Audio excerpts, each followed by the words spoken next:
tá? Então vamos lá então começar com a nossa introdução, como eu falei, introdução à nossa disciplina nada mais é do que um mapa, tá? Ou uma floresta. Imagina uma floresta amazônica, na qual você vai explorar essa floresta. Só que antes você vai ter que fazer aquele voo, né, sobrevoar a floresta para ver mais ou menos ali de forma geral, abstrata, onde você vai pisar, tá? A nossa disciplina, como eu falei, é um conjunto de 3 disciplinas, que é a administração, hoje chamada de gestão. A administração é uma palavra em desuso hoje, né? A gente chama muito de gestão hoje, né? Orçamento, orçamentária e a parte financeira. Hoje, há apenas um ministério que cuida desse conjunto de gestão, orçamento e finanças no Brasil. É o Ministério da Economia. Antes, nós tínhamos o Ministério do Planejamento e o Ministério da Fazenda. Esses ministérios foram extintos em 2019 e se fundiram, né, com mais outros 2 ministérios e formaram o Super Ministério da Economia, que cuida hoje da parte orçamentária e financeira. E, claro, a parte de gestão. A parte de gestão, inclusive, está aqui acima, porque é a parte maior, tá? Porque o Ministério da Economia não cuida só de orçamento e finanças, cuida da administração como um todo. A parte administrativa, né? Decretos, portarias que dão regência aos processos, principalmente do Poder Executivo, tá? Então, o Ministério da Economia é o super ministério responsável por cuidar da parte orçamentária e financeira. A parte orçamentária, pessoal, e financeira, ela é comumente utilizada no dia a dia como se fosse uma coisa comum e igual, mas não é. A gente vai ver aqui em várias passagens que na prova é muito comum cair dizendo que é a mesma coisa. No dia a dia é muito comum a gente usar que é a mesma coisa, dizer que é a mesma coisa, mas não é, tá? A parte orçamentária e financeira é como se fosse um espelho, tá? O orçamento está olhando para as finanças e vice-versa. Na parte orçamentária, nós temos a parte do planejar. Tanto que nós temos aqui uma grande entidade pública, que é o IBGE, ligada ao Ministério da Economia, antes ligada ao Ministério do Planejamento, responsável por levantar os dados no Brasil, né? Quantos casados, quantos solteiros, né? Qual a renda per capita, tá? Qual a composição familiar, se é o homem que é provedor, se é a mulher que é provedora da casa, quantos filhos, qual religião você é, entendeu? Quanto você ganha, qual a renda per capita pela casa, qual o bairro que mais ganha dinheiro naquela cidade, qual o bairro que menos ganha. Todas as informações e outras são levantadas pelo IBGE e, claro, outros órgãos também, para abastecer o processo de planejamento governamental. Né? Claro, tem planejamento de qualquer ministério, mas o da economia ele é muito importante. Eu arrisco a dizer que é o mais importante, porque é dali que sai o dinheiro. Não adianta você planejar se não tem dinheiro, né?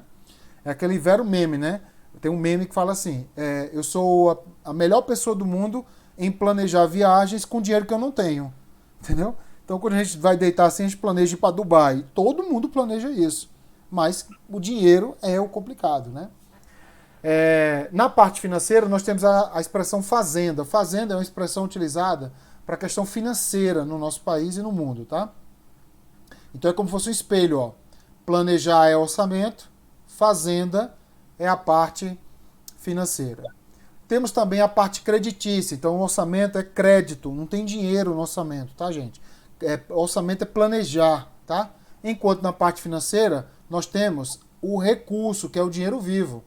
Por isso que alguns autores dizem que a parte orçamentária é a parte surreal. Entendeu? Muitas das vezes é irreal o que está sendo planejado, né? Mas, claro, é preciso planejar, porque é melhor planejando do que não planejando. E a parte financeira é a parte da realidade, entendeu? Se você mostrar para mim o dinheiro que você tem no banco, aquilo ali é real, entendeu? Ah, mas eu vou ganhar um dinheiro mês que vem, não sei o que, eu vou fazer um trabalho e tal. Isso é orçamento, entendeu? Orçamento é quando você senta com o pessoal da sua casa e debate sobre as contas. Financeiro é você pagar as contas. E você só paga com dinheiro. Na parte orçamentária, nós temos a parte de autorização. Por isso que os concursos são autorizados. A gente fala que é a parte orçamentária. Enquanto na parte financeira, nós temos a parte fiscal. Fiscal é um processo utilizado principalmente antigamente pelo Ministério da Fazenda, mas hoje pelo Ministério da Economia como um todo, para determinar, por exemplo, limites, controles, ajustes fiscais, entendeu? Quantos gastos vão ser feitos, né? Qual a economia que deve ser feita. Então, fiscal tem a ver com o que deve ser feito com o dinheiro, tá? E o que deve ser feito com os recursos que serão arrecadados. Na parte orçamentária, nós temos as LOs, que são as leis orçamentárias, que é o PPA, a LDO e a nossa LOA, né? PPA, LDO e LOA. São as 3 leis orçamentárias, elas nascem no aspecto orçamentário, o qual nós temos um grande órgão responsável, que é a SOF, Secretaria de Orçamento Federal. Já na parte financeira, irmã, como fosse um espelho da parte orçamentária, nós temos a Conta Única do Tesouro Nacional. E aí nós temos um grande órgão responsável pela essa parte financeira, a STN, Secretaria de Tesouro Nacional, né, um órgão de excelência, inclusive. A SOF também é um órgão de excelência. Ok, pessoal? Então, existe um espelho entre a parte orçamentária e a parte financeira. E as 4 palavras-chave estão aqui. Então, como é que se responde? Ah, eu tenho que aprender isso, fazer uma pós-graduação? Não, é você memorizar. Ó. Planejar, crédito, autorização e leis orçamentárias, orçamento. Finanças, fazenda, recurso fiscal, conta única. Entendeu? Você precisa memorizar essas 4 palavras, porque na prova vai vir um texto assim para você. Vai vir um texto assim, ó. Não sei o que, não sei o que, não sei o que. Não sei o que, não sei o que, não sei o que. Não sei o que, não sei o que, não sei o que. Recursos. Entendeu, pessoal? Entendeu? E aí ele continua aqui o texto. Recurso, falou recurso é o quê? Finanças. Financeiro, entendeu? E aí vai estar no texto dizendo que é orçamento, a questão está falsa. Ou está dizendo que é finanças, a questão está certa. E aí esse monte de linguiça aqui, ó, você descarta. Porque a palavra-chave é a palavra recurso. Você pode ver, vai cair na sua prova recurso, ou crédito, né? Geralmente esses 2 aqui são os mais cobrados, ó, crédito e recurso. Ó. Porque a gente tem uma tendência de achar que crédito e recurso é a mesma coisa. É só você lembrar, cartão de crédito é orçamento, cartão de débito é as finanças, tá? Temos também um documento, né, que é elaborado, né, nasce, né, na parte orçamentária, que é um MTO, Manual Técnico do Orçamento. Quem não tem aí já pode baixar no computador, é de graça, tá? É domínio público. E tem a parte financeira, que é o MCASP, que é o Manual da Contabilidade Aplicada ao Setor Público, que é editada pela STN, tá? Ah, mas eu preciso baixar os 2 e ler os 2? Preciso, ó, porque, por exemplo, teve uma questão da prova da PGDF, prova de técnico, tá? Ó, sobre restos a pagar, que a questão foi tirada da página 126 do MCASP. Né? E era AFO. E claro, você aprende sem ler o MCASP. Só que você tendo lá a base do MCASP, você consegue ir lá e ter uma fonte fidedigna, né? Fiel, para você levantar as informações. Tá? Então baixa esses 2 aí. Ó. É só digitar no Google que você vai ter esses 2. São domínio público, pode baixar no seu computador tranquilo. São documentos oficiais e o melhor deles é que eles são atualizados corriqueiramente. Então você vai baixar sempre uma atualização, uma versão atualizada. Temos também, pessoal, áreas complementares que vão, como o nome já diz, complementar esse processo. A parte da economia, por exemplo, tem que saber, por exemplo, o que é neoliberalismo, entendeu? Tem que saber o que é o welfare state. Tem que saber quem é Keynes. Tem que saber quem é Margaret Thatcher. Eu digo no presente porque essas pessoas já faleceram, mas a obra, né, deles é presente, né? Tem que saber o que é um bem público, entendeu? E são coisas de economia, mais que caem em AFO. E tem que saber, porque são matérias que se interpenetram. Temos também a parte tributária. Tem que saber, por exemplo, o que é uma tarifa. Tem que saber o que é uma taxa, entendeu? Tem que saber o que é um imposto. Tem que saber o que é um agente passivo. Tem que saber o que é anterioridade, caiu na prova da PGDF também, prova de analista. Então tudo isso é direito tributário, mas que cai em AFO. E não adianta entrar com recurso, porque são temas, assim, AFO não é uma matéria fechada, ela é super aberta, né? Inclusive sobre o aspecto tributário. E tem a matéria mais importante, mais cobrada em prova, que é a contabilidade pública. Na prova da PGDF 2021, né? Foram 6 questões fora de AFO, digamos assim, fora da matéria stricto sensu de AFO. E 4 questões foi sobre contabilidade pública. Então, quem não sabia sobre contabilidade, provavelmente errou a questão ou deixou em branco. Tá vendo? 4 questões, é muita questão, pessoal, para você angariar aí, ó, posições importantes para sua aprovação, ok? Então tá aqui o nosso mapa central. Eu vou apagar aqui, pessoal, o que eu escrevi, só para ficar mais limpo, tá? Então tá aqui, ó, mais limpo para você já bater aquela foto mental, para você saber quem é quem aqui, tá? Ó como é que cai em prova de concurso. Responda aí para vocês. Responda aí pra gente.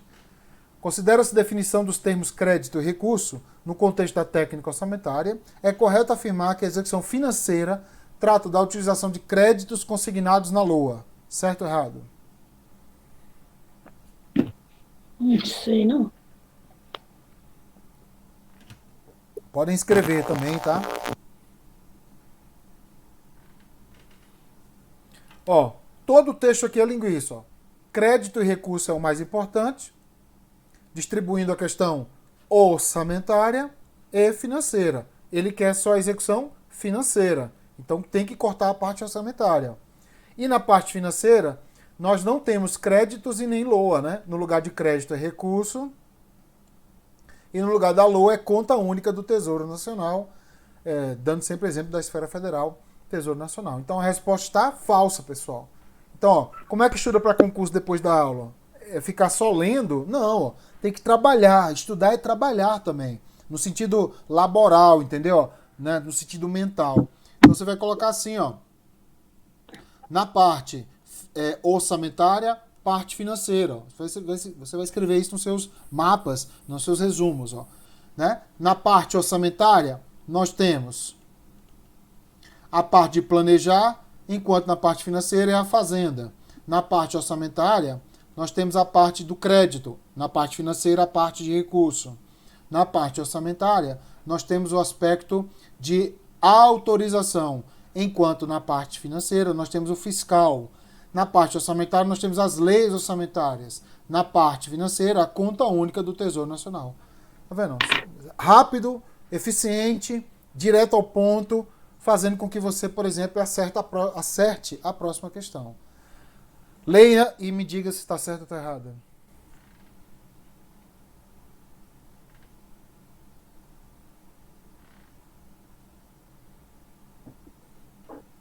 Tá certo.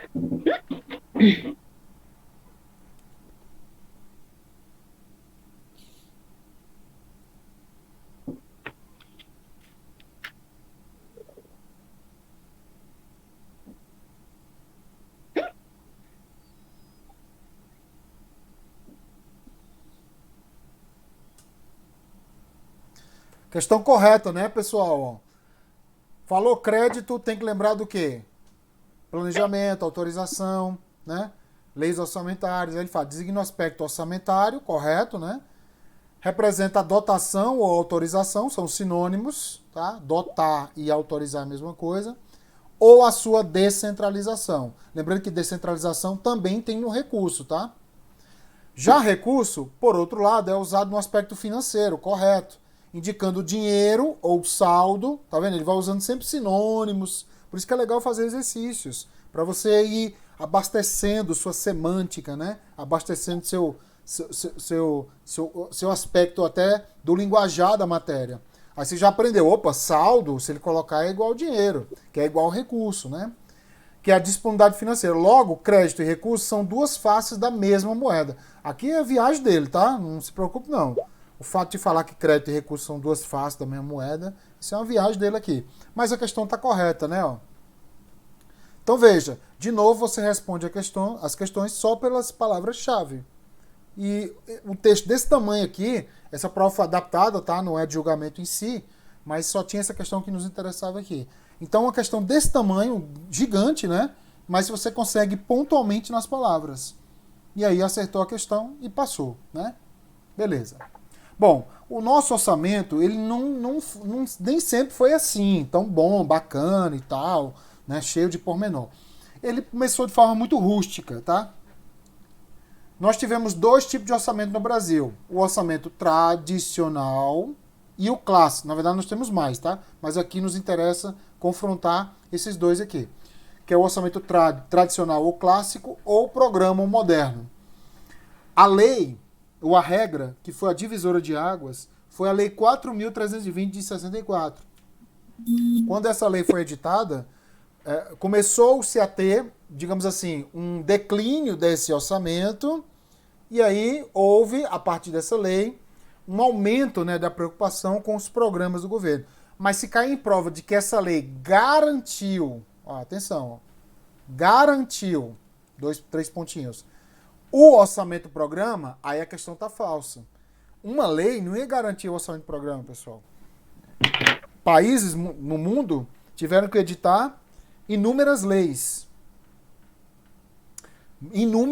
mesmo, para dar, vamos assim, dar início, né, um início condizente do orçamento do programa. Então, por isso que foi necessário editar várias regras posteriores, como o decreto 200, o decreto 93872, a própria Constituição, a LRF, manuais, portarias, decretos, entendeu? Doutrina, para realmente o orçamento do programa ter o que hoje tem, né? Esse aspecto mais moderno que a gente precisa no mundo atual. Aqui você precisa memorizar algumas características desses dois orçamentos no Brasil. Não tem planos. Não tem planos. Entendeu? Acordar de manhã, o Getúlio Vargas, por exemplo. Acordava de manhã, aí falava assim, vamos fazer uma siderúrgica, bora, entendeu? A siderúrgica no nacional, quem criou foi ele, tá? E aí ele criou como? Sem planos. Sim, orçamentariamente falando, tá? Tanto que foi um endividamento absurdo na época dele. Já o orçamento do programa é com planejamento, entendeu? Eu vou planejar o que eu vou fazer. Aonde eu vou pegar o dinheiro, entendeu? Como eu vou aplicar, que época do ano, quem vai fazer, quem não vai fazer, entendeu? Esse é o planejamento do programa. O orçamento tradicional ou clássico, ele busca apenas objeto. Ó. Objeto, estou circulando aqui que vai cair na sua prova. Tá? Por exemplo, vamos construir uma ponte, só isso. Entendeu? Ponte, é o objeto. Já o orçamento do programa, ele busca o quê? O objetivo da ponte. E não a ponte em si. Eu quero o objetivo da ponte, tá? Que é o resultado auferido ao construir a ponte. Ah, eu quero o quê? Melhorar o trânsito, entendeu? Eu quero que as pessoas cheguem em casa mais cedo. Então isso é o objetivo que é alcançado no orçamento do programa. A ponte é apenas os meios, entendeu? Os modos de fazer, que é irrelevante. Quer dizer, relevante né? Mas irrelevante no sentido do fim que eu quero alcançar. O orçamento tradicional, ele busca apenas a eficiência do gasto. O que não é ruim não, tá, pessoal? O ruim é o apenas, tá? Que é o uso racional dos meios e dos modos de fazer. Isso é bacana. Já o orçamento do programa, ele busca os chamados 3 Es. Que é ser eficiente, que é usar racionalmente os meios, ser eficaz, que é atingir um objeto, um objetivo, e um produto entregue à sociedade, e ser efetivo. Efetivo é você impactar a sociedade, que a sociedade brasileira tem um impacto, entendeu? O que a gente vê muitas das vezes nos programas do governo é que não tem essa aferição da efetividade dos programas, saber o que impactou, entendeu, na sociedade. Por exemplo, o Bolsa Família impactou em quê? Né? O Minha Casa Minha Vida impactou em quê? Né? O ProUni, entendeu? Então, assim, claro, tem medidas, né? Mas digamos que também tem um porquê, tá, gente? Esses programas, por exemplo, Bolsa Família, ProUni, às vezes demora 15, 30 anos para você fazer uma aferição condizente, entendeu? Porque a mudança estrutural de um país demora muitos anos. Às vezes é rápido, né? Mas a maioria das vezes é mais demorado. Então o ProUni, a gente só vai conseguir ver a efetividade dele daqui a 30 anos, quando esse pessoal começar a se formar, entendeu? Fazer pós-graduação, entendeu? Se tornarem cientistas, descobrir a cura da AIDS, entendeu? Formar o primeiro foguete brasileiro e levar brasileiros para a Lua, entendeu? Então são coisas que vão ser mensuradas muito demoradamente, tá? Outra coisa importante é que o orçamento tradicional visa a viabilidade financeira, ou seja, se tem dinheiro faz, se tem dinheiro não faz, do gasto. Enquanto o orçamento programa visa a economia, a sociedade e o fiscal. Esse é um grande desafio. Porque, por exemplo, Bolsa Família. O Bolsa Família é um programa social, mas que pode impactar o aspecto fiscal brasileiro. Tá? Por exemplo, um programa de redução de gastos é fiscal, mas pode impactar no programa social brasileiro. Então o governo ele tem que dançar conforme a música e, ao mesmo tempo, equilibrar essas três variáveis. Que o aspecto social não sofra, mas que o aspecto fiscal também não sofra, porque não adianta nada ter um programa social e o governo ficar no endividamento. Outra coisa importante é que o orçamento tradicional é considerado como uma mera peça contábil, numérica, é um bando de números dentro de uma lei. Já o orçamento programa é uma peça econômica ou que atende demandas econômicas, tá vendo? Ele vai além dos números. Outra coisa importante que o orçamento tradicional não há indicadores de desempenho, também não há metas a serem atingidas. Isso é péssimo. É igual você estudar sem ter meta. Ah, eu vou estudar hoje, mas você vai fazer quantas questões hoje? Ah, não vou estudando. Isso é ruim. Você fica sem uma parede, né? Meta é uma parede que você tem que tocar nela, né? Para transpor e buscar voos mais altos. O orçamento programa há indicadores de desempenho e, ao mesmo tempo, há metas, tá? Bom, o orçamento tradicional, a classificação dele é institucional, tá? Ou seja, ele busca responder quem será o responsável pelo gasto, e por elemento. Elemento é o objeto do gasto. São duas classificações importantes, mas são classificações ruins, assim, se forem só elas. Já o orçamento programa, ele busca classificar a despesa pela função do gasto, ou seja, em que área será aplicado o dinheiro, e programática, por isso que o orçamento é chamado de programa, que é o fim. Quais são os fins que eu quero alcançar aqui? Ó? Quais são as finalidades do ProUni? Entendeu? Qual é a finalidade do Bolsa Família? Por exemplo, o Bolsa Família ele é um programa assim, muito cruel. Principalmente porque as pessoas não conhecem o Bolsa Família. Primeiro, o Bolsa Família, pessoal, é um programa para as crianças, entendeu? E não para os pais das crianças, entendeu? Claro que o dinheiro não pode ser enviado para as crianças. São crianças, às vezes, de 5 anos, 6 anos, entendeu? Como é que eu vou dar o dinheiro para essas pessoas comprarem, por exemplo, seus cadernos para estudar, entendeu? Então o dinheiro tem que ir para os pais, não tem jeito, entendeu? Ah, mas tem alguns pais que pegam o dinheiro e vai beber. Eu não vou macular um programa, pessoal, que atende 25 milhões de pessoas, porque um ou outro fulano está pegando o dinheiro e saindo para beber. Porque os outros 24 milhões, 999 mil, entendeu? É muita gente que está usando o dinheiro de forma correta, que é usar o dinheiro para abastecer a casa, em todos os sentidos, para que as crianças possam ir para a escola sem ter preocupação, por exemplo, se vai voltar e vai ter comida em casa, entendeu? Então, um programa ele tem que atingir um objetivo. E esse objetivo é justamente que as crianças fiquem na escola, entendeu? Entendeu? Por quê? Porque os pais têm que todo mês lá levar o boletim escolar para a prefeitura e levar o cartão de vacinação da criança, tudo em dia, para continuar sendo beneficiário. Então, o programa não é para os pais, é para os filhos continuarem nas escolas, que pelo menos terminem o ensino médio ou o ensino fundamental, para que possam, né, depois de passar a adolescência, não ter entrado no crime, entendeu? Não ter abandonado a escola, etc. Esse é o fim, esse é o objetivo de um programa, tá? Outra coisa importante é os resultados. O orçamento tradicional busca resultados apenas tangíveis e mensuráveis. Por isso que nessa época construiu-se a Petrobras, entendeu? Construiu a CNI, construiu pontes, viadutos, coisas mensuráveis. Era muito raro ter um programa que buscasse algo intangível. O orçamento programa ele já busca algo tangível e mensurável também, obviamente, mas também intangível e imensurável muitas das vezes.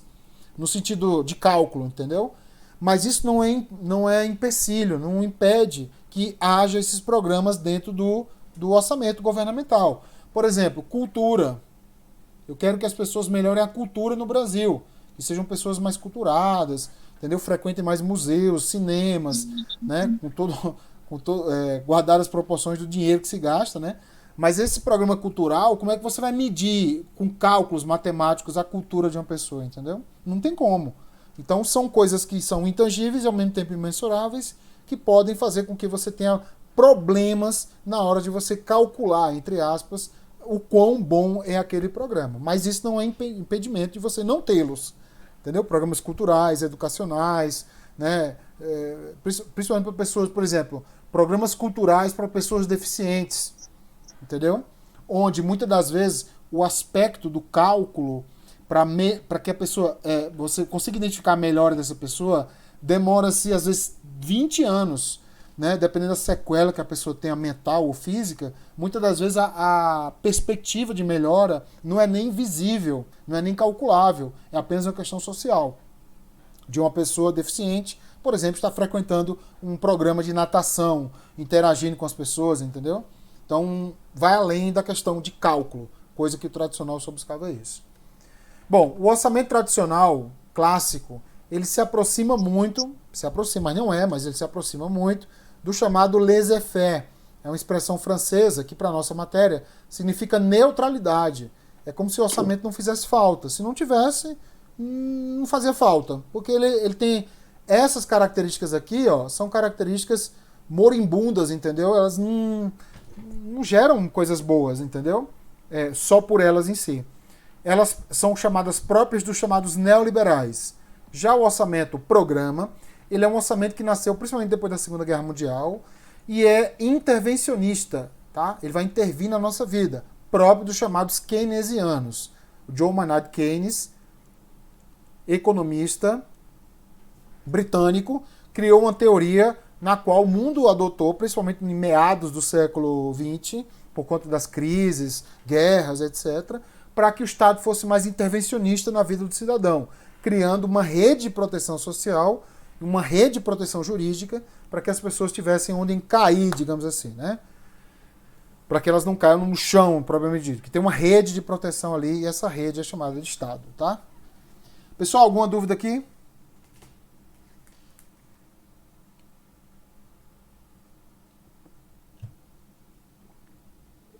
Nenhuma? Tranquilo? Que bom. Quero chamar a atenção para vocês o seguinte, ó. O orçamento intervencionista que nós temos hoje, que é o programa moderno, ele hoje, principalmente depois da Constituição, tá? Ele é dividido em 3 leis orçamentárias, o famoso PPA, a LDO e a LOA. A característica básica aqui é que o PPA é uma lei abstrata.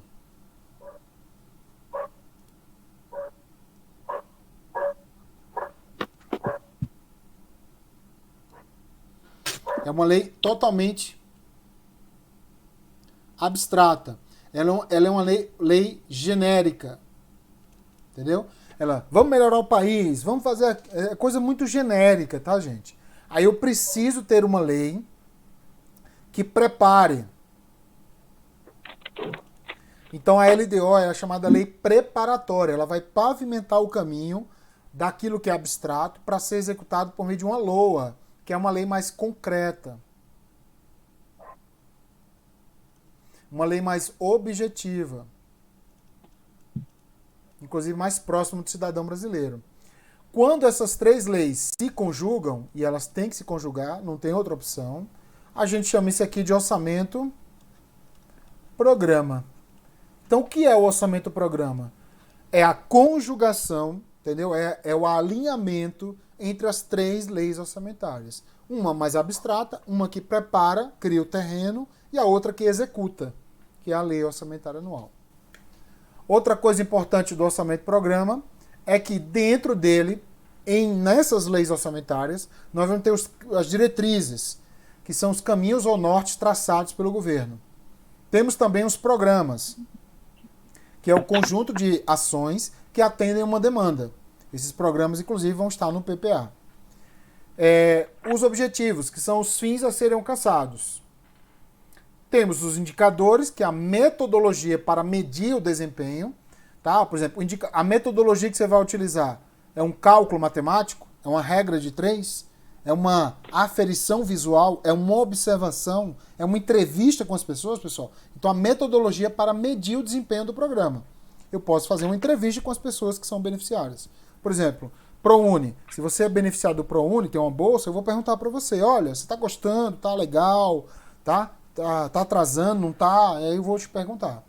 Tem também as ações, que são os mecanismos operacionais para atingir um objetivo.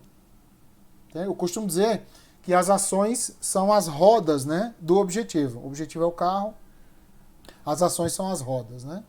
Temos também os produtos, que são os itens ofertados pelo Estado à sociedade.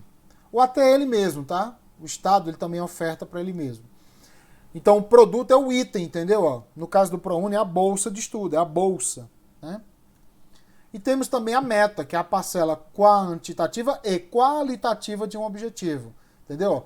Quanto de casa será construído, qual o valor, quais são as pessoas beneficiadas, até quanto pode receber para participar. Então, meta são as parcelas dos fins que o governo vai traçar para alcançar um programa governamental. Tá? E tem um insumo. O insumo são elementos necessários à consecução de um produto. Insumo é tudo que você ofere para abastecer os programas do governo. Por exemplo, matéria-prima. Tá? Pode ser um conhecimento. Por exemplo, às vezes para fazer um programa de governo eu preciso contratar uma pessoa que conheça daquilo ali, daquele assunto ali, né? Pode ser um feedback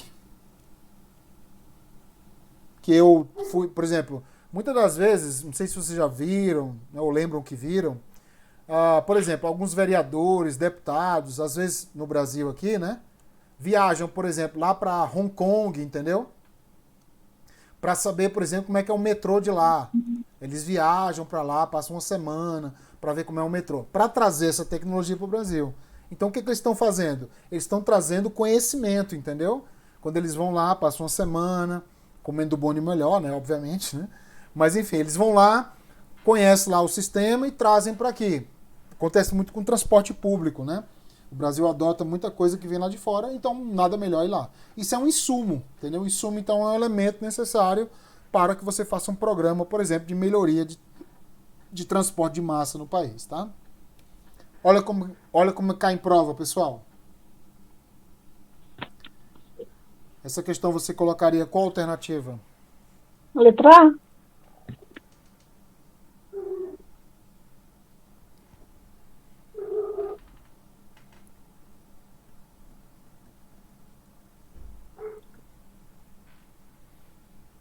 O que a gente pode destacar aqui?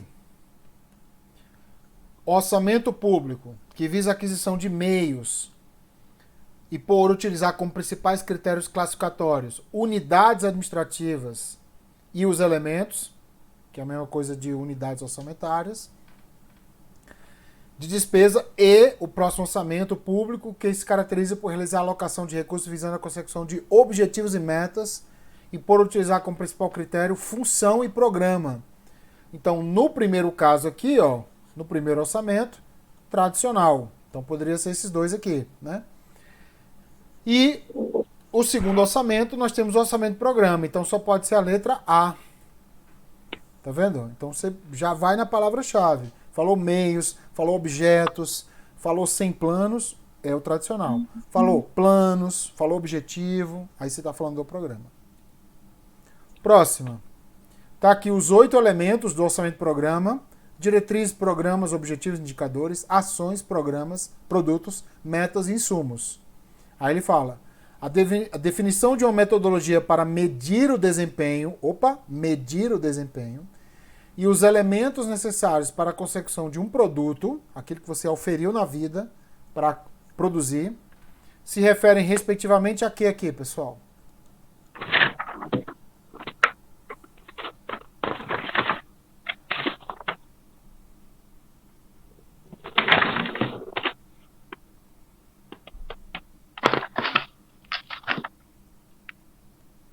Alguém tá com o microfone ligado aí. Dá uma checada aí, pessoal.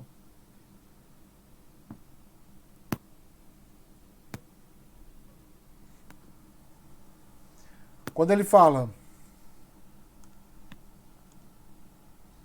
metodologia para medir o desempenho E quando ele fala elementos necessários para a consecução de um produto, ele está falando respectivamente de indicadores e insumos. Tá vendo? Aqui é uma questão relativamente complexa, porque tem outros 6 elementos, né, do orçamento programa. Então, é treino, né, gente? Aqui não tem segredo, não. Paulo, passa um segredo aí. Não tem, pessoal. Não tem segredo. O segredo é você voltar lá, né, ó, e começar a memorizar isso aqui, ó. Ah, já memorizei que insumo é isso e que indicador é isso. Opa, já me ajudou, já aprendi 2 nessa aula. É assim que funciona. Vai aumentando a parcela de leitura disso aqui para você aumentar a sua chance de acertar a questão, tá? Então, letra C. Próxima, pessoal.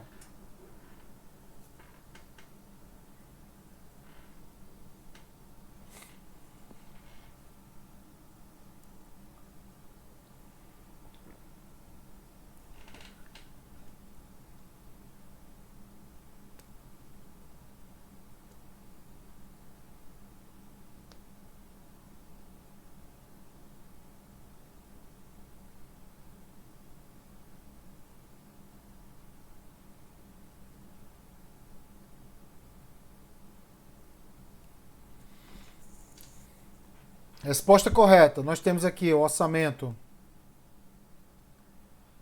programa, que foi criado pela Lei 4.320, mas não garantiu a sua aplicação. Foi preciso editar outras leis, uma delas, regras e leis, uma delas, o Decreto 200, que pode ser definido como instrumento de planejamento, sim, mediante a valorização de programas do governo, determinando objetivos e metas, assim como a previsão dos custos que eles são associados. Não adianta você estabelecer um programa se você não diz quanto vai custar. Então a resposta está correta. Muito bem. Pessoal, no Brasil, nós temos outros orçamentos no mundo, né? No Brasil e no mundo. Vamos memorizar primeiro aqui os orçamentos programa, que a gente já viu, tradicional, que a gente já viu, e um novo aqui, ó, que a gente não viu ainda, que é o participativo. Você precisa memorizar para a prova os sinônimos deles, o que busca, o que buscava, quais são as vantagens e desvantagens dele, e se o Brasil adotou ou não. Nesse caso, o Brasil adotou os 3, sendo que o tradicional, ele é o mais antigo deles, né? O programa é o intermediário, digamos assim, e o participativo é o mais novo, digamos assim, né? Ele é o mais novo. Ele é considerado gerencial, há participação aberta a todos os cidadãos brasileiros, embora apenas na formulação, que é a discussão, e no acompanhamento do que está sendo feito, /controle. Tá? Então a participação popular fomenta a cidadania, é uma grande vantagem. E a grande desvantagem desse orçamento é que ele é restrito basicamente aos municípios e ao Distrito Federal. Logisticamente ele não é viável ser utilizado na União e nos estados, tá? Esse foi o que o Brasil adotou. O mundo adotou o orçamento base zero, o incremental e o de desempenho. Atenção ao desempenho aqui, ó. O desempenho, pessoal, ele é considerado pela doutrina, atenção, ó, como um orçamento, digamos, uma evolução, digamos assim, ó, do orçamento tradicional, que evoluiu para o orçamento de desempenho, que por sua vez evoluiu para o orçamento programa. Então, por conta de ser uma evolução do tradicional, mas ele ainda é menor do que o programa, alguns autores dizem que o orçamento de desempenho foi utilizado no Brasil quando o orçamento tradicional sucumbiu e o orçamento programa apareceu. Então ele foi um preenchedor de lacuna naquele interstício temporal entre a saída do tradicional e o surgimento do orçamento programa. O orçamento de desempenho ele busca objetivos e resultados, que é uma questão muito boa, mas sem planejamento. Ó. Isso aqui é o que diferencia dele do programa, porque o programa tem planejamento, entendeu? O desempenho não tem planejamento, tá? ênfase nos resultados dos programas de trabalho, que é uma vantagem, mas ele é desvinculado do planejamento. E outra desvantagem é que ele só tem metas quantitativas. Ele só tem metas quantitativas, tá? Então, a grosso modo, eles não foram adotados no Brasil. Mas se perguntar se ele foi utilizado durante uma parcela de tempo entre a saída do tradicional e o surgimento do programa, você coloca como certo, tá? Mas é só nessa passagem aqui, ó. Tá? Não foi um orçamento adotado assim por muitos anos, etc. O orçamento base zero é um dos mais cobrados em prova, tá? E ele não foi adotado no Brasil. Ele é chamado de estratégico. E ele é chamado de base zero por isso, ó. Ele analisa, revisa e auxilia a tomada de decisão. E a vantagem dele é um reexame crítico e justificativas extensas sobre a atitude. Mas a desvantagem é sua elaboração, pois esta demanda mais tempo e envolvimento dos funcionários. O orçamento base zero não dá isso. Ele quer uma coisa rápida, entendeu? Ele é um orçamento que questiona todos os programas, podendo continuar uns e outros não. Então seria assim. O orçamento base zero, ele chega ao final do ano, 31/12, ó. Chega ao final do ano e ele começa a discutir sobre os programas do governo. Tá? O que vai acontecer com esse programa? O que pode acontecer com esse programa? O programa ele pode continuar, tá? Ou simplesmente ele pode ser abandonado. Entendeu? Para começar outro do zero. Por isso que ele é chamado de orçamento base zero. Ah, mas todos os programas serão abandonados? Não, alguns podem continuar. Vai ter um exame crítico aqui, ó, no final do ano, uma discussão. Ah, esse programa está atingindo, não está, tá bom, não está? Tá bom. Aí ele continua. Não, esse orçamento não tá, esse programa não está bom não. Vamos abandonar e começar outro zero. Uma grande crítica que se faz nesse orçamento é porque você começar algo do zero é como se você começasse, né, da metade, né, do zero. Não é muito legal, né? Então esse é o orçamento do programa. E o incremental, atenção, o incremental, chamado de adicional, ele faz ajustes marginais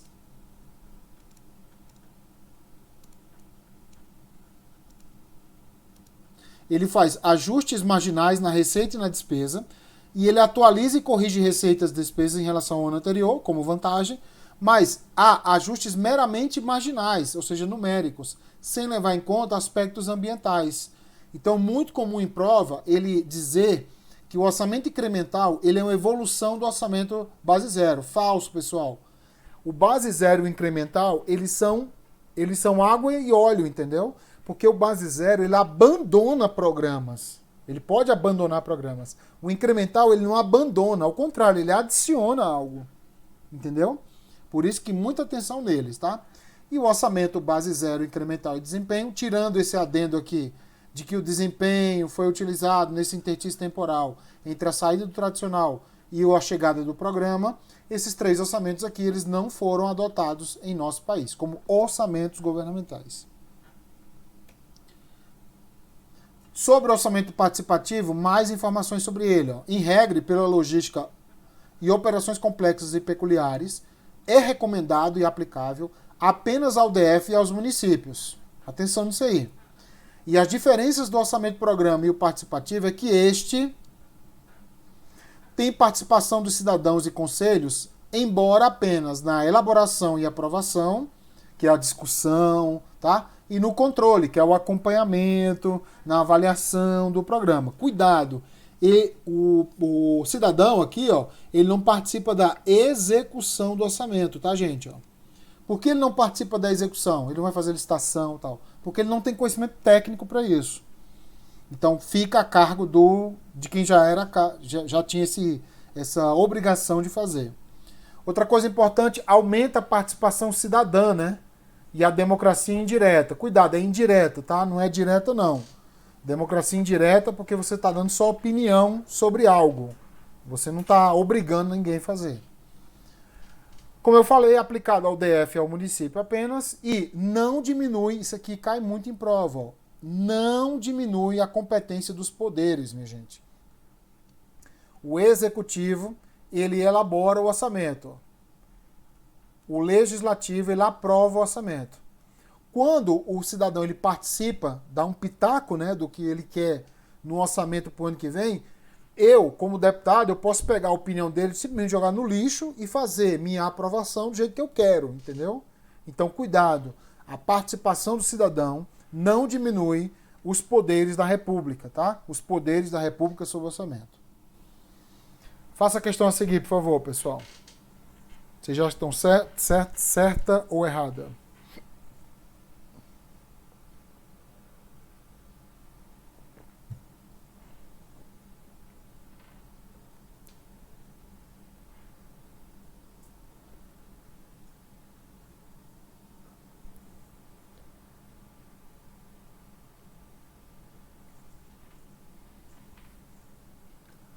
Questão correta, né, pessoal? Orçamento base zero, palavra-chave, racional, sabe? Ele não é social, ele não é emocional, ele é racional. Se o programa está dando tudo errado, ele vai abandonar. Não importa quem são as pessoas que serão prejudicadas. Em que as decisões são voltadas para a maximização da eficiência na alocação do recurso público, adota-se como procedimento básico o questionamento, de todos os programas em execução. Abandonando todos? Não. Abandonando alguns. Sua continuidade e possíveis alterações em confronto com novos programas pretendidos. Então, como eu falei, o orçamento base zero, ele chega ao final do ano, 31/12, e aqui ele faz um questionamento, uma discussão. Tá? Ele vai fazer assim, esse programa, ele continua? Sim ou não? Sim, continua. Esse programa, o outro aqui, continua? Continua? Não, não continua. Entendeu? Então vai ter um abandono dele. Só que haverá outro no lugar, entendeu?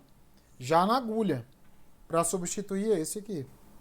Então começar tudo zero, né, pessoal? Não é legal, né? É melhor você dar continuidade nele e tal, não mexer muito. Então o orçamento base zero é criticado por isso, tá? Então a resposta é correta. Próxima.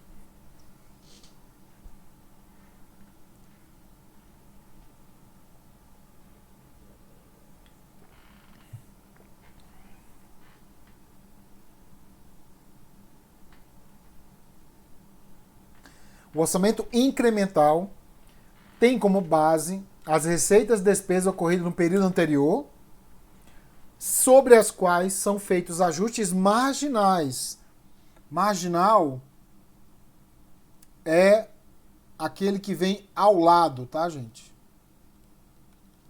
Ok? Então, são ajustes marginais que são feitos nele. Então, incremento de forma marginal aquela despesa, aquela receita para ser executada no período anterior. Então, é aquele tipo de orçamento assim, ano que vem aumenta, ano que vem aumenta, ano que vem, tá vendo? Ele só vai aumentando de forma marginal, de forma adicional aquela receita e despesa. Aí você vai dizer, então quer dizer que o orçamento sempre vai aumentar? Não, entendeu? Porque pode ser que um outro programa esteja diminuindo. Então, mas esse aqui está diminuindo, ele é incremental? Não, ele está diminuindo por algum motivo ou outro. E isso aqui que é incremental, tá? Incrementar é adicionar, né? Então, não necessariamente a LOA inteira ela aumenta. Pode ser que outro orçamento esteja diminuindo. Outro programa, né? Então, resposta correta. Próxima.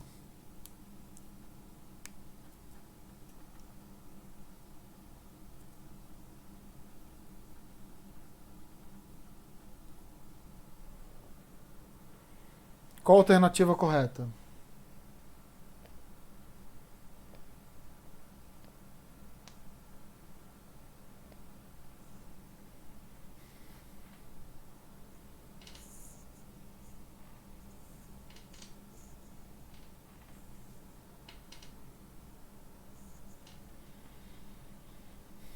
Vamos lá? A letra A está errada porque o tradicional não tem objetivos e metas. Tem objetos. A letra B é a correta. A letra C, se é desempenho, não é qualitativa a meta, é quantitativa. Letra D. A elaboração do orçamento base zero é realizada a partir da perspectiva do orçamento incremental. Está dando a entender que o base zero é uma evolução do incremental. Eles são avessos. Então é errado também. E o orçamento por resultados, que é o moderno, é fundamentado em padrões de alocação de recursos, com ênfase na economia de dinheiro. Não, aí é o orçamento base zero. Então realmente a letra B de bola é a resposta correta. Tá vendo? Para você ser auditor da Controladoria Geral do Estado do Ceará, ganha lá seus 12 mil reais. Tá bom, gente? Por mês? Tá bom? 12 mil? Tá, ó. Provinha feita em 2019. Você precisa conhecer de AFO. Então a gente tá falando aqui de concursos de alto nível mesmo, né? Que faz a diferença na vida do cidadão, tá? Então, se cair questões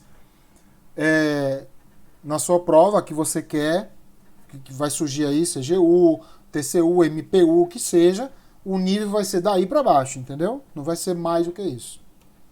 Bom, vamos falar agora da intervenção do Estado na economia, tá vendo? Vamos falar agora de economia mesmo. Tá? A parte econômica. Pra você saber que realmente economia cai em AFO, tá? Bom, a gente tem aqui no mundo, né, não só no Brasil,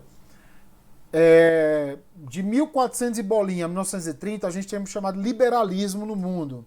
Tá? O liberalismo defendia um protagonismo do mercado, tá? Uma diminuição da intervenção do Estado, liberdade econômica e social.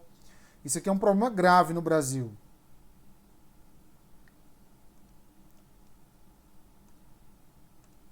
Liberdade econômica e social. Porque assim, ó, no Brasil é um país assim muito cristão, né? Muito religioso.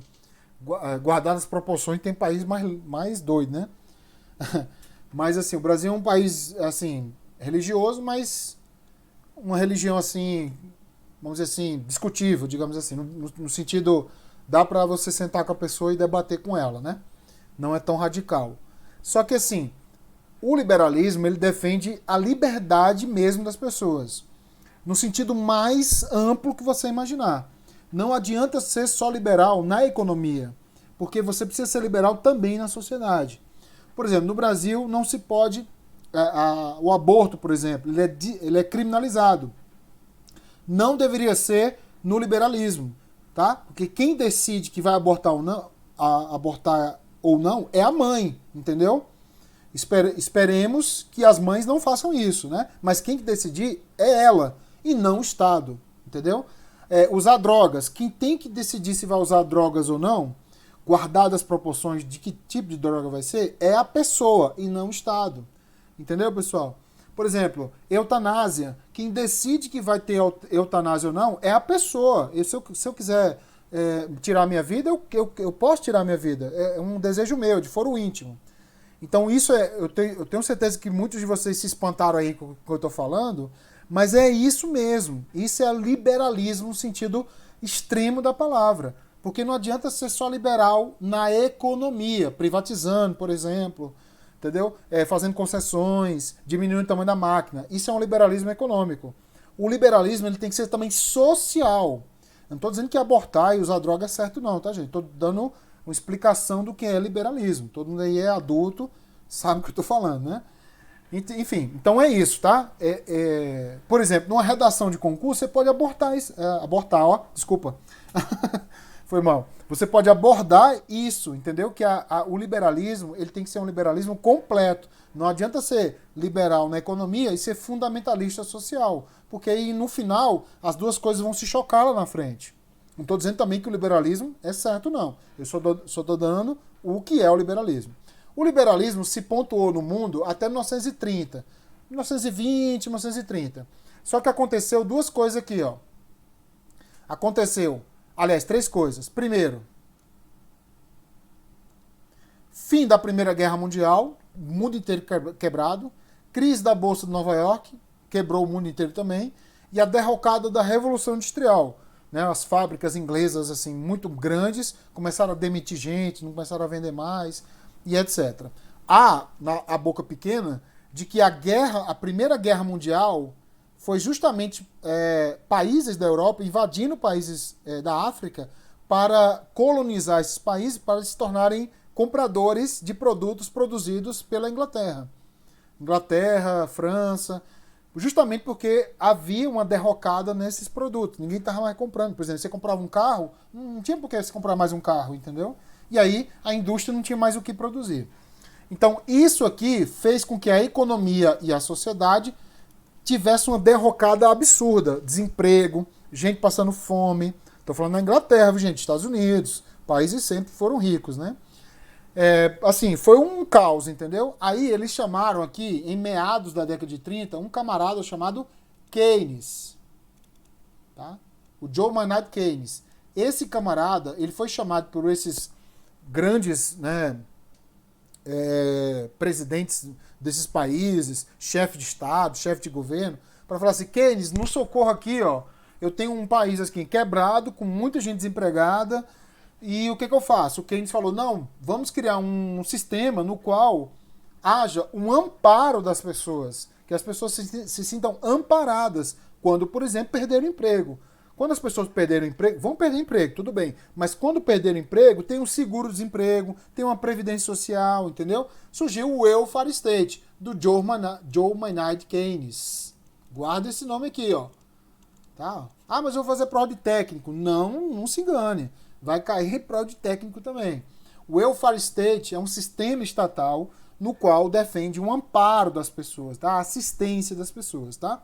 Com isso, teve um protagonismo estatal. O Estado começou a ser mais protagonista, ofertando serviços como siderúrgica, banco, Petrobras, entendeu? Fazendo uma relação agora para o nosso país, tá? Só que aí tem um problema. Já em meados da década de 70, finalzinho da década de 80, por conta da Guerra Fria, o socialismo e capitalismo, aquela coisa toda, houve uma crise do socialismo, né? Não estou dizendo que o welfare state é socialista, não, mas é um sistema, um pensamento de Estado mais próximo do socialismo, que tende a amparar pessoas desamparadas. Com a queda do Muro de Berlim, isso aqui é uma questão apenas simbólica, né? E a globalização entre os países, que estavam se globalizando, se rearranjando, houve uma crise do Estado, entendeu? Houve muita crise fiscal. O Estado era muito grande, gastava muito dinheiro.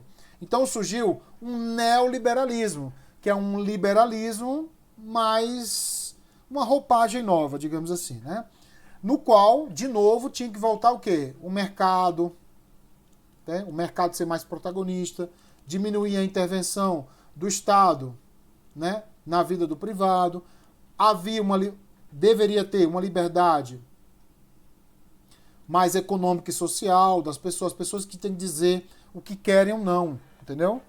Ó, lá nos Estados Unidos, por exemplo, tem estados nos Estados Unidos que liberaram a maconha para uso recreativo, tem estado que não, entendeu? Isso é o liberalismo social, entendeu?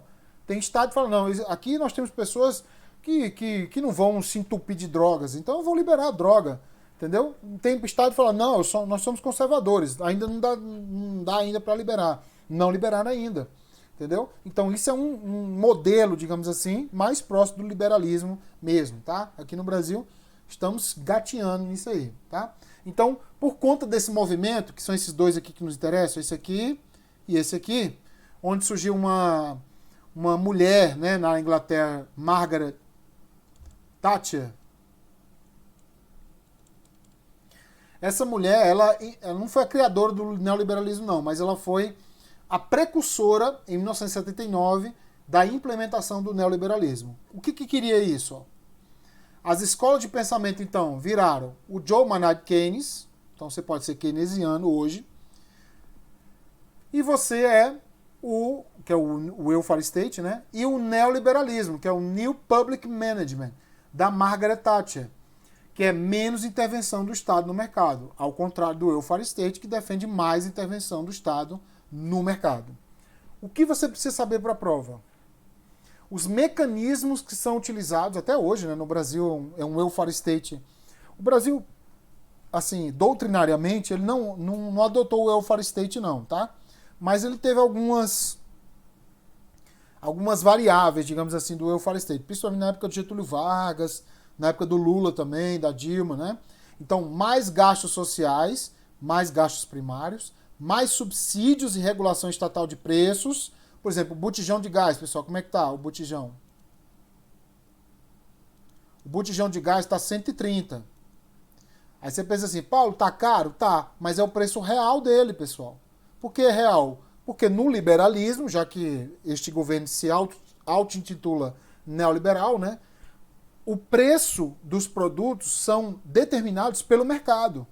Então, se você precisa do botijão, necessita dele, e a demanda está maior do que a oferta, você está desejando mais o botijão que o botijão está desejando, o cara que vende o botijão, ele põe o preço que ele quiser.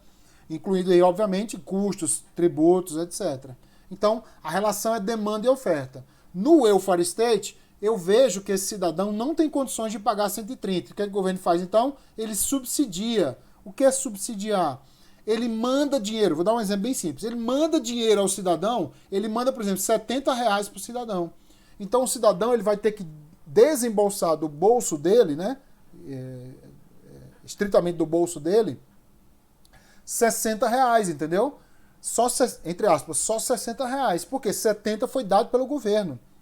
Então isso é o subsídio. Só que esses R$70, pessoal, vem dos tributos, vem do nosso dinheiro também, né? Esse dinheiro não surgiu do nada, né?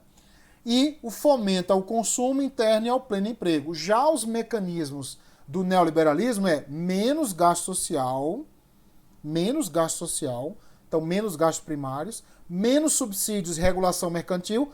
Quer dizer, a regulação vai ser feita oferta e demanda. Por exemplo, se todo mundo agora não comprar botijão, o que, é que vai acontecer com ele? Por um motivo ou outro, ele vai reduzir. Entendeu? Mas é bem complexo isso. E o fomento à poupança e à austeridade fiscal. A ideia do neoliberal é sempre poupar, entendeu? Não gastar dinheiro. É sempre poupar, guardar o dinheiro e ter austeridade fiscal. Esses são os mecanismos do Keynes e da Margaret Thatcher. Qual o objetivo? Qual o objetivo do John Maynard Keynes? Mais amparo, mais assistência, mais inclusão ao sistema e criar uma rede de proteção social. É como eu falei, ó, você está aqui empregado, ó, aí de repente você tem emprego, né? Aí de repente você perde o emprego, aí você cai, ó, cai, entendeu? Só que você cai em uma rede de proteção, entendeu? Uma rede de proteção de assistência social, de previdência social, criada pelo Estado, entendeu? O Estado, ele vai criar essa rede de proteção para você. Tá? Só que custa grana isso aí. Então ele vai te amparar, vai te assistir, entendeu? É o caso do famoso SUS. Defenda o SUS. O objetivo do New Public Management da Margaret Thatcher era mais eficiência, o Estado mais enxuto, tá? Tendente a ser mais produtivo. Mais liberdade, autonomia e desejo privado e mais controle dos gastos e dos endividamentos. Esse é o objetivo do New Public Management. É sempre ficar preocupado com o endividamento, pagar as contas em dia, entendeu? Ser mais enxuto. Qual é a função do welfare state? Equidade social, as classes sociais mais próximas. Pra você ter ideia, minha gente, ó, 6 pessoas no Brasil, / 6 famílias, ganham a mesma coisa, então 6 pessoas, ó, ganham a mesma coisa que 100 milhões de brasileiros. Tá? Não são 100 mil não, gente, são 100 milhões mesmo. A metade da população brasileira. 6 pessoas. Estou inventando isso? Não. IBGE, tá? Na minha aula aqui não tem fake news, não. Aqui é tudo certo e tudo dentro da realidade e fidedignidade do que está acontecendo no país. Então, assim, a classe A está muito distante da classe E, digamos assim, né? Ou classe D, classe C, como queiram. Então, o que o Estado faz? Ele cria uma rede de equidade social, tornando as classes sociais não iguais, que isso é utopia, mas mais próximas. Como é que eu faço isso? Por exemplo, eu aumento o imposto de renda de quem ganha acima de R$1 bilhão no Brasil. Quem? Essas 6 pessoas aqui. Diminuindo o imposto de renda, ou zerando, de quem ganha um salário mínimo, 2 de 3. Fiz me entender, pessoal? Como é que é a equidade social? Então, quem ganha mais, paga mais. Quem ganha menos, paga menos. Inclusive, deveria ser assim, né? O sistema tributário brasileiro, que vai ter uma reforma em outubro agora. inclusão social e cidadãos dentro da zona de consumo, que você possa consumir, entendeu? Aí onde entra, por exemplo, o Bolsa Família. São distribuídos para as pessoas R$ 150, por exemplo. Essas pessoas vão consumir naquela região deles, tá? Mas qual é a função básica do neoliberalismo? É o controle rígido das contas públicas, diminuição do tamanho do Estado e mais eficiência e menos participação. Tudo ao contrário, tá, gente? É sempre o contrário. Ah, mas pode ter um equilíbrio ali, uma coisa e outra? Pode, tá? Só que não é legal você ter equilíbrio em tudo. Porque ou você é Keynes ou você é Thatcher, entendeu? Ah, mas eu quero ser os dois. Então você não vai ser nenhum. Então você tem que assumir um papel aqui. Aqui você vai encontrar bastante... E vocês vão receber, tá? Questões também comentadas desses temas. Aqui você vai encontrar bastante no tema economia, tá? Você pode digitar naqueles sites de questões, economia no lugar de AFO, tá? Que você vai encontrar várias questões aí desse movimento das escolas de pensamento econômico, tá? Mas em AFO também tem várias questões, como algumas que a gente vai fazer aqui. Bom, qual é a disfunção? Qual é aqui a função seria a vantagem, né? A disfunção seria as desvantagens. Qual é a desvantagem de um e outro? Quer dizer, não só tem vantagem um, né? Tem desvantagens.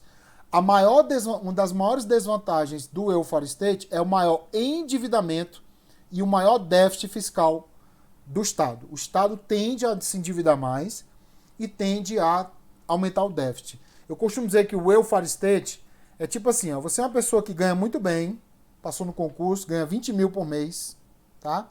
E aí você começou a chamar seu primo para morar com você. Aí esse primo não trabalha ainda, só estuda. Então você vai sustentá-lo, entendeu? Aí daqui a pouco você chama outro primo para morar com você, que não trabalha ainda, só estuda. Aí você começa a sustentar essas pessoas. Quando você começar a sustentar essas pessoas, esses 20 mil reais, você vai precisar por mês de 25, entendeu? Para se sustentar e sustentar seus dois primos. Esses 5 mil reais a mais todo mês, que você não tem acima do seu salário, você vai pegar nos bancos, entendeu? Dinheiro emprestado. E todo mês mais 5, e todo mês mais 5. Aumentando o endividamento. Mas a questão social vai tá sanada, né? Seus dois primos vão ter dinheiro para estudar, entendeu? Você vai pagar tudo para eles, custo de formação, inglês, entendeu? Então, socialmente, seus primos vão estar amparados. Mas fiscalmente, pode ser que você tenha prejuízo lá na frente. Aumenta o tamanho do Estado, tendente a ser um Estado menos eficiente, com mais participação na sociedade e na economia. E qual a desvantagem do neoliberalismo? É aumento da concentração de renda. Vixe, isso aqui é muito... Acontece demais no neoliberalismo. Por quê? Porque o Estado começa a repassar trabalhos, atividades para a iniciativa privada que, na verdade, são poucas. E então essas pessoas começam a ficar mais ricas e mais pessoas ficam mais pobres, tá?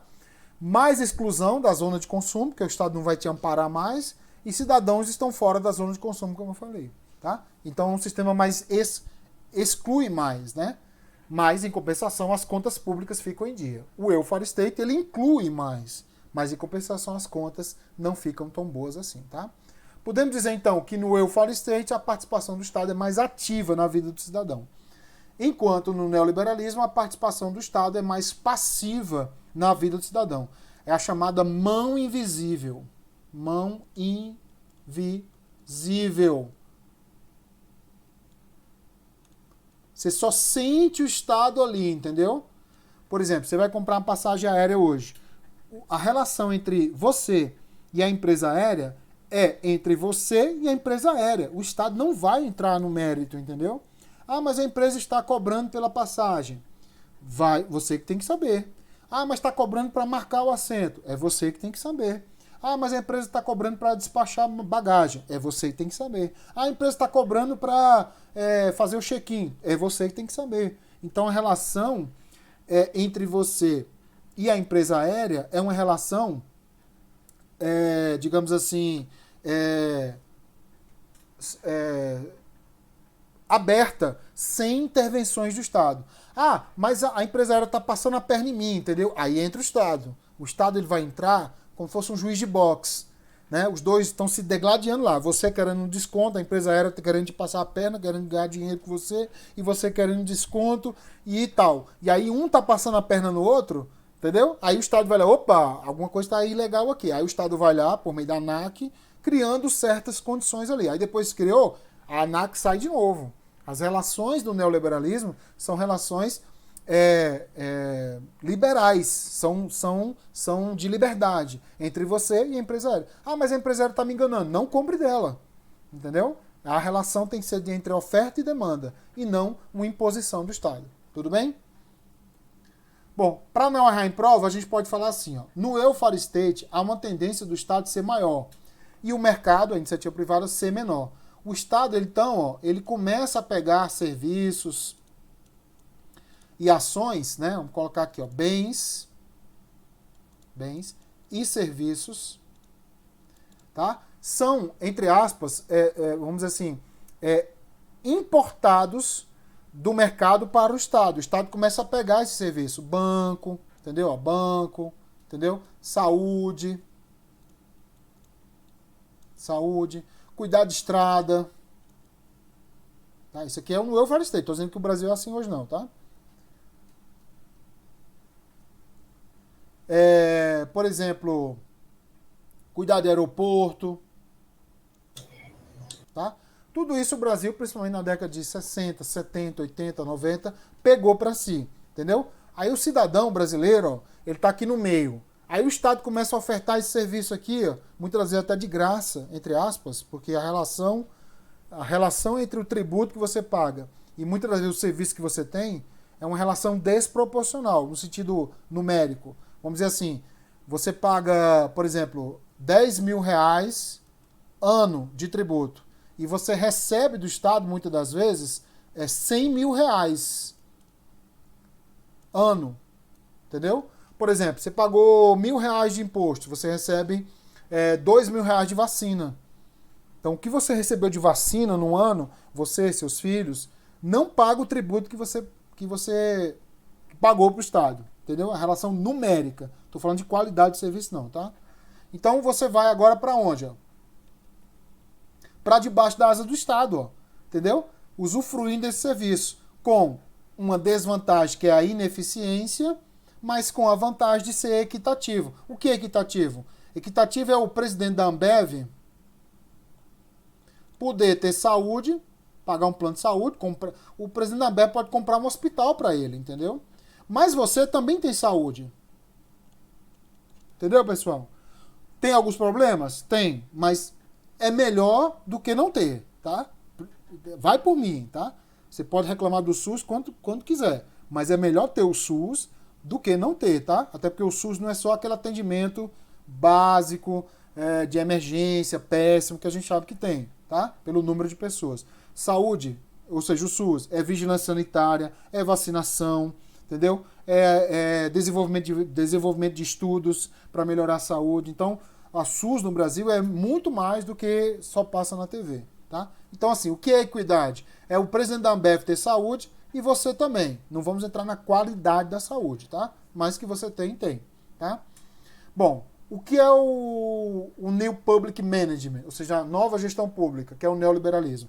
Ele defende o Estado mais coadjuvante e o mercado mais protagonista, onde o serviço volta, digamos assim, ó, para debaixo da asa do mercado. Entendeu? Por exemplo, banco no Brasil tende a ser privatizado, saúde tende a diminuir, tem hospital privado, estradas, concessão, aeroporto, concessão. Então os bens e os serviços voltam para a iniciativa privada. E aí o cidadão brasileiro tende a ficar debaixo da asa do Estado, só com algum problema. Para usufruir desse serviço, ele tem que pagar o preço. Ó.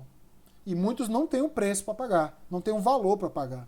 Então, uma das características do neoliberalismo é a exclusão de pessoas. Por quê? Porque as pessoas não têm o dinheiro para pagar esse preço aqui. Ó. O Estado, em regra, muito de ser... Por exemplo, o SUS no Brasil, ele é universal e... ele é universal, ou seja, você não precisa pagar tributo para usufruir.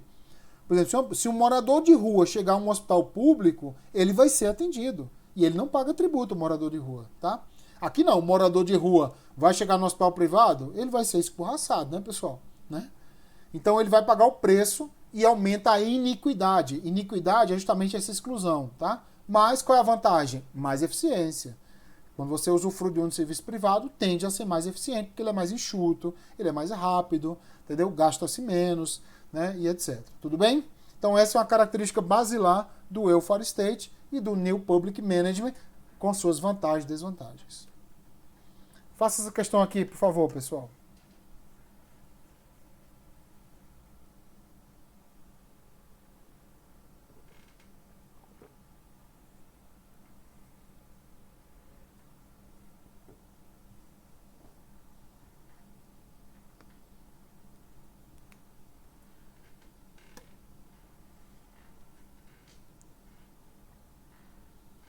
Certo ou errado? Ele está dizendo de acordo com a escola de pensamento keynesiana. Opa! Então é o welfare state. Então o lado esquerdo, né, da tela que você viu. O Estado consiste em um ente passivo, aquele ente de mão invisível, ou um ente ativo, pessoal? Ou seja, uma verdadeira mão visível. Tá? Eu costumo dizer o seguinte, ó. Você vai atravessar a rua aqui, pessoal, ó. Tá? Você vai atravessar a rua. O Estado tá aqui, ó. O Estado é maior do que você, tá? Quando o Estado ele pega na sua mão e atravessa a rua com você, dizendo como atravessa, por que atravessa, entendeu? Como é que se atravessa, tudo. É o Keynes, entendeu? É a mão visível do Estado. Você está sentindo a mão e está vendo a mão do Estado. Agora, quando o Estado ele não pega na sua mão e só fala assim, olha, atravessa assim, viu? Atravessa assado. Vai com Deus, entendeu? Aí, ele é uma mão invisível. Então, ele é o neoliberalismo. Ele dá os caminhos para você, mas você que determina pela sua liberdade, pelo seu foro íntimo. Então, a resposta está falsa, tá?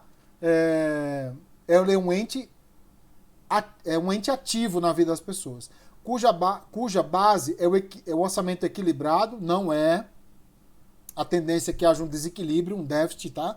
Instrumento necessário para a garantia de planejamento e da expansão das atividades. Isso aqui não tem nem como a gente discutir, mas também não é equilibrado não, tá?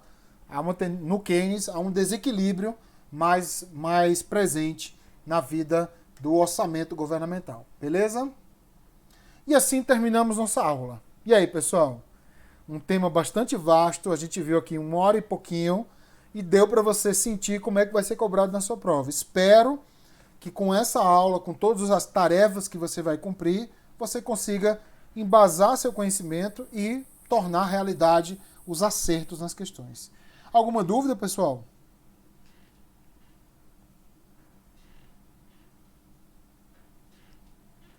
Não, Rayana. Esse tema já caiu para técnico, já caiu para analista.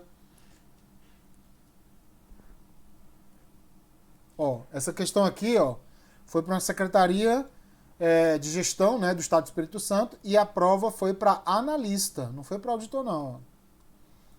Tá? Mas você vai encontrar técnico também. É muito comum o examinador não ter mais essa característica de essa questão é para tal cargo e tal. É AFO? Então ele cobra tudo para todos os cargos. E aí tem que se virar nos 30 mesmo para acertar. Mais alguma dúvida, pessoal? Se não, declaro encerrada a nossa primeira aula.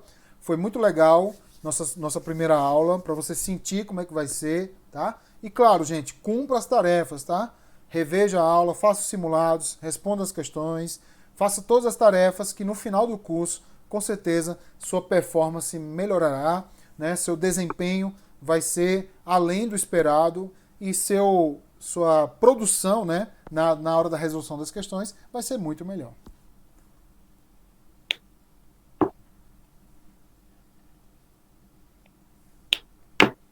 Foi muito boa a aula, gente. Então, declaro aqui encerrada a nossa aula. Espero revê-los na próxima quinta-feira com novos materiais e novas aulas para a gente continuar essa empreitada rumo à posse, tá? Fique tranquilo que AFO não vai ser mais o seu calcanhar de Aquiles, não, tá? Gente, essa aula excepcionalmente, ela ficará disponível para vocês e para outras pessoas, tá? No nosso canal do YouTube. Se você puder compartilhar com seus colegas, ficarei muito feliz. Você que está assistindo também aqui no YouTube, quiser compartilhar, comentar, curtir aí, gostou, comente aqui abaixo se você tem uma crítica, alguma observação, vai nos ajudar demais, tá? E vocês, nossos alunos, quiser repassar aí para seus colegas, seus grupos, para os seus amigos, verem a aula, sentirem como é a aula e dá tempo então ingressar no nosso curso, já que essa aula vai ficar disponível. Na segunda aula, então, quem quiser se matricular, fica aí o nosso convite, beleza? No mais, bons estudos e até a próxima. Valeu, galera!